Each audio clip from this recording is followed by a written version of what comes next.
Printing your sugar skull mandalas. For printing this project, you're going to need your foam plate, your large paper from your folder, your brayer, your foam dish, scrap paper, and of course your ink. Before we start printing, we're going to put our good paper aside, and I'm going to carefully take my foam plate off of my template.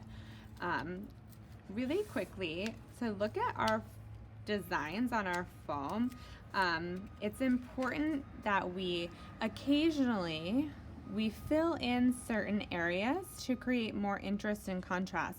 So for my design, I chose the centers of the flowers, the petals around the eyes, the nose, and cheeks to actually fill in more deeply with my pen, so that those are larger areas of white that get printed. So everywhere that I carve with my pen will be white. So I wanted to add more interest and larger shapes of white. So I went around and picked little details to fill those shapes in. So you might want to do that before you start printing. I'm going to set my template aside and I'm going to prepare my ink. So I'm going to put my scrap paper underneath my plate.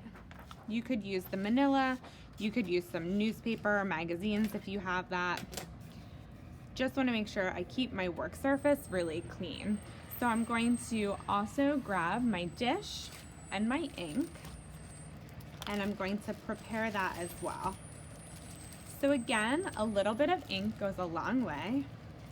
I'm going to carefully scoop some out.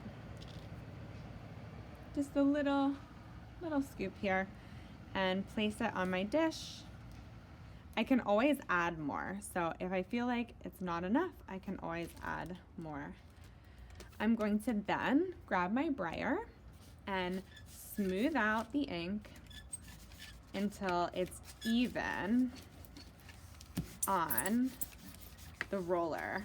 If it's not even, I'll get kind of clumps on my foam plate, which I definitely do not want. So I want to make sure that I really spread it out so that I'm getting an even, smooth surface. It's okay if you squish your plate a little bit. So now I'm going to go ahead and gently coat my foam plate.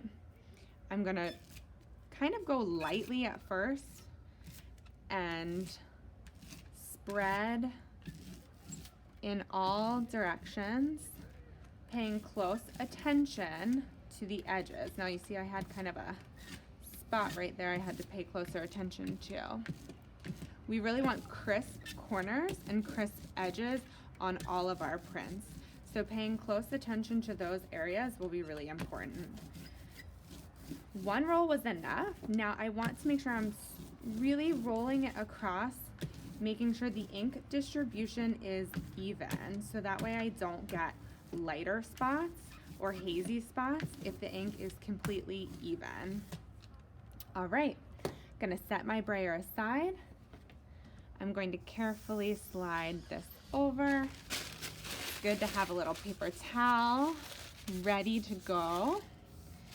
And I'm going to gently lift my foam plate because I don't want any of that ink on my good copy print. So I'm just gonna set that aside, slide this over, and very carefully take my good sheet of paper and lay it on top of my print. So I'm going to drop it, and that's it. Once I drop it, I can't move it. I'm going to make sure it really sticks, and then with the pressure of my hands or the back of a wooden spoon, I'm going to firmly, using the flat palm of my hand, just kind of make sure I'm getting even pressure. I might even turn it around, making sure I get all sides really, really well. Don't be afraid to really put some muscle in. You can always check by lifting a corner and checking the prints. I'm gonna go ahead and lift up and see how my design turned out. This looks pretty good. I'm gonna go ahead and ink it up one more time, and I'm gonna print again, this time with a spoon to see if I can get a little more pressure, but I'm really happy with the results. Make sure after you're finished all your prints, you carefully wash your foam plate, your brayer, and any of your plates, your tools, all that good stuff with just water and some paper towels or sponges.